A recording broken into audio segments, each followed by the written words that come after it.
Cowardice is the problem. The world is full of cowards. We suffer from a pandemic of cowardice. We've never suffered from any other pandemic the last 3 years. People are absolutely and utterly cowards, and they do to me what they did to me to scare people. If you tell the average person you're going to lose contact with basically everyone you can speak to, you're not going to have a voice anymore, you're not going to have a bank account, you're not going to be able to make money online, you're not going to be able to move anywhere, you're not going to be able to transact, we're going to wreck you head to toe, the average person can't deal with that, right? On top of the fact that the average person is employed and they're scared of losing their job, scared of their employer. I'm in a unique situation because I'm extremely difficult to hurt. But the average person, as soon as you hurt their money, their life is over, right? And that's what we've got. We've got to a level of cowardice amongst the population where people are just going to sit there and ignore objective reality because they're scared of having this cancellation weapon used against them. So yeah, you're right. It's not that people don't agree with us. It's not that we're not saying the things that everyone knows are intrinsically true.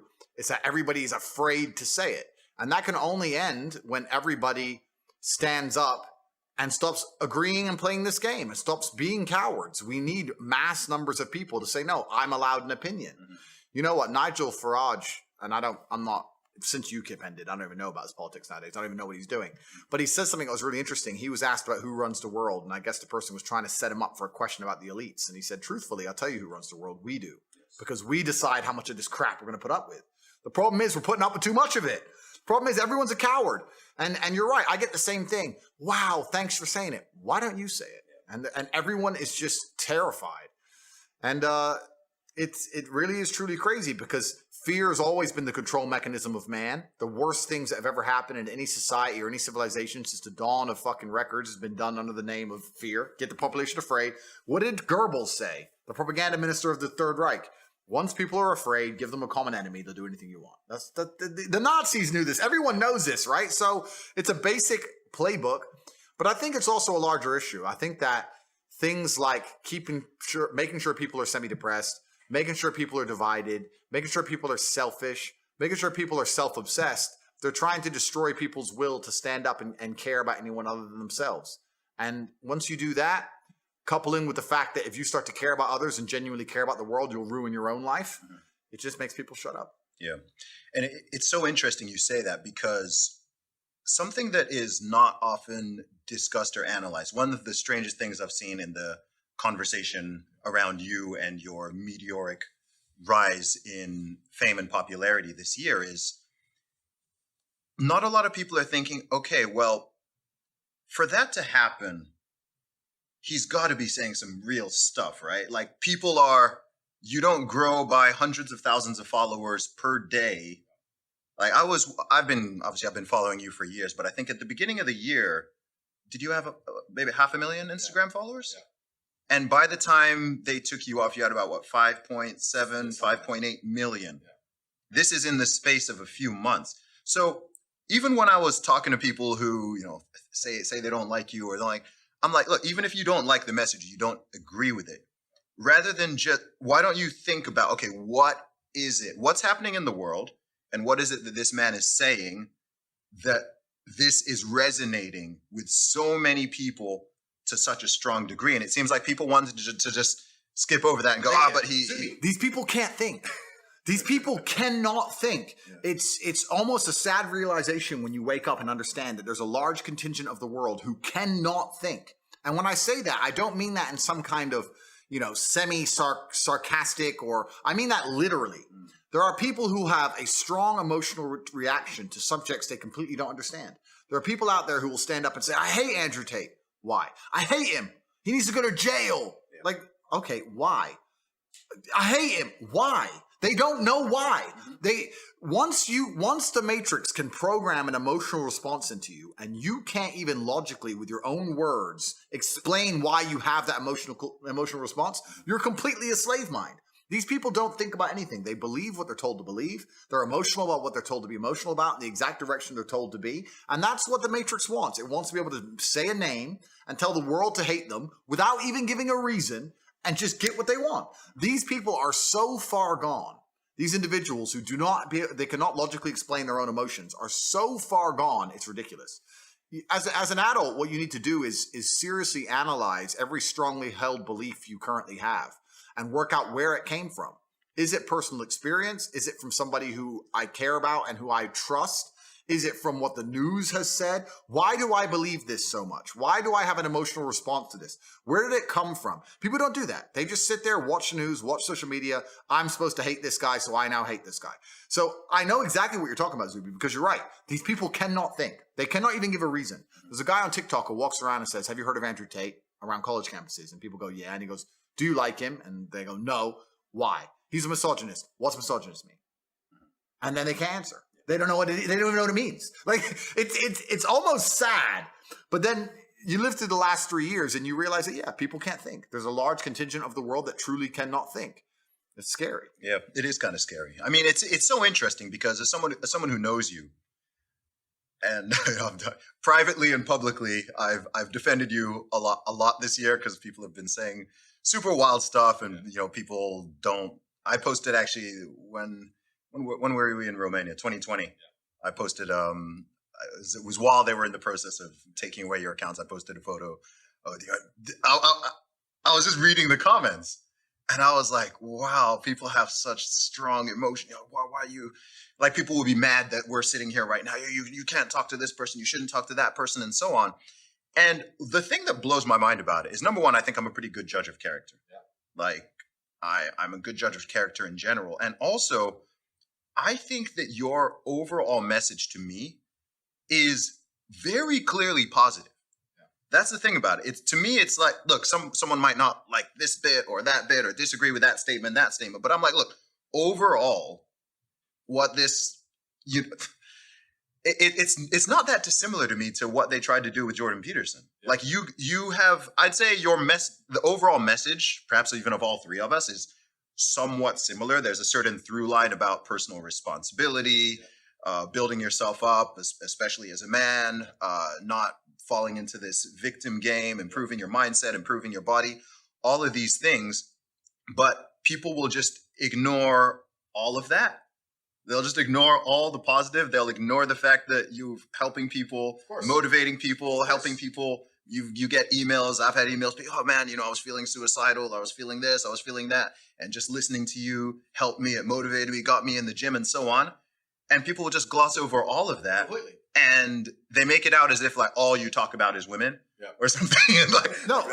That's what's crazy. But the reason they'll gloss over all of that is because, like I said, you have to ignore your own eyes. That's what they want. When you're fully slave-minded, I will genuinely state this as a fact. I will state this as a fact, even though I don't know it's a fact. But I would love for someone to do the study. Go out there in the world and ask 100 people if you like Andrew Tate or not. And the ones who say yes and the ones who say no, do an IQ test. And I guarantee you, the biggest idiots out there, when I see people who dislike me and I see them trying to explain why, it doesn't even make sense. It doesn't even make sense. It's English, but it doesn't make logical sense. And yeah, they'll come at me with the garbage about being a misogynist, etc. Not very often do people argue my points, because arguing my points is absolute destruction because they know they're wrong. So what they try and do is discredit my character. They say he's a bad person, he's a misogynist, he's done this, he's done that, he's evil. But what does he say that you disagree with? What does he say that's wrong? Oh, but he's a bad person. They can't argue against my points. And the only reason they try and say I'm a bad person is because they're weaponizing virtue to try and find a way to attack me. They can't attack me logically because they know I'm right. They can't attack my successes as a man or as a person. They can't say I'm not successful. They can't find anything bad to say about me besides bald, which they probably come at you with. But they say, where's your hair? Yeah. It's like, okay, cool. I shaved it off. Which is ridiculous in and of itself. But then they say, okay, well, then he's a bad person. And the thing about it is, once they understand that the only way they can attack you is by saying you're a bad person, it doesn't matter that you prove them wrong. They're not interested in the truth. They're not interested in truth. You can sit and say, here's proof he's not a misogynist. Here's proof he has no criminal record, never done anything wrong. Here's proof he's a nice person. Here's proof he gives to charity. Here's the orphanage he built. Yeah. Here's the dogs he rescued. Here's the millions he's given away. Here. They don't want to see it. They're just blind to it. They're like, no, I ignore my own eyes. That can't possibly be true because the media told me this guy must be bad. And they're slave-minded. And what's actually scary is that these people genuinely believe that they're the good people of Earth. And it's always completely the opposite. those who can be programmed by the media machine and the matrix to just be slave-minded and not think for themselves are the exact ones who always commit the most atrocities. These are always the people who end up doing the most heinous shit. And when you ask them why, they're like, oh, well, at the time, I just, just put on the gas chamber, newspaper told me to, oops. That's who these people are. So whenever I see a slave-minded person, it's not just a matter of going, oh, well, you're a dummy. I look at them with genuine disdain. I look at you and think you're actually a bad person. You're genuinely evil. You cannot think for yourself. I don't even see you as a person I ever want to get to know or I'd love to deprogram you, but it's impossible. These people are genuinely the worst people on the planet. And it's kind of convenient that all the people who dislike me are the worst people on the planet. So it's fine. I don't have to talk to them anyway. But if you read any history book, read any of it, all the most heinous shit committed by humanity were people who just couldn't think for them fucking selves. Every single time. Awful. The worst things that have happened and that happen, I don't believe happen because most people are malicious or evil. I think it's that they are cowardly. I think a lot of it is cowardice. I think most people would rather be in the majority than be right. And once people have made up a decision or been told what to think, doesn't matter what the issue is, to get them out of it or to admit that they're coming out of it is extraordinarily difficult. We're still dealing with this after the past 2.5 years that we've lived through with the whole C-19 response and the fact that people are trying to memory hole things and act like they never said things and never did things. They want to just, okay, like we're just totally back to normal as if, a year ago you didn't want to throw people into a gulag or whatever. Sorry to interrupt, but you're so right. But this is the thing that aggravates me the most. These slave-minded individuals are they're literally barely sentient individuals. If I was the kind of person, if I was walking around with a mask on and screaming at my fellow man in supermarkets, and I've now realized that I was wrong because COVID is still here, and I'm not wearing a mask anymore, neither is anyone else, I would feel deep shame. I would be apologetic. I would literally be saying to the world, I can't believe they fooled me like that. I don't know who you were, who I was yelling at in the supermarket. You were smarter than me. I made a mistake. I'm sorry. They fooled me. They tricked me. These people don't even feel shame. They don't even feel sorry. They don't even sit and go, wow, they made a fool out of me. It doesn't even cross their minds. They're on to the next thing now. Slava Ukraine. Next thing. They don't give a shit. And it's just truly amazing that they can destroy someone's life for 3 years and then recruit these people to go out there and push the agenda for them. And all the people who were tools of an agenda, now the agenda is over, are not sentient enough to sit and go, wow, they fooled me. I need to think more carefully next time they try and fool me. No. They just continue with the programming. These people are completely and utterly slave-minded, genuinely slaves. They live inside of a system, and the system they're going to purport and fight to defend is going to destroy them. They're not fighting for a system which is going to give them anything other than absolute slavery and tyranny. It's truly incredible to watch in real time this kind of crap happening. But these people are beyond saving, and obviously people like you and I stand up. But even though we're trying to help them, once they come for us with the cancellation mob, these people cheer. It's to a degree you'd like to think it's demoralizing. You'd say, well, why am I trying to save people from themselves if they're truly this stupid?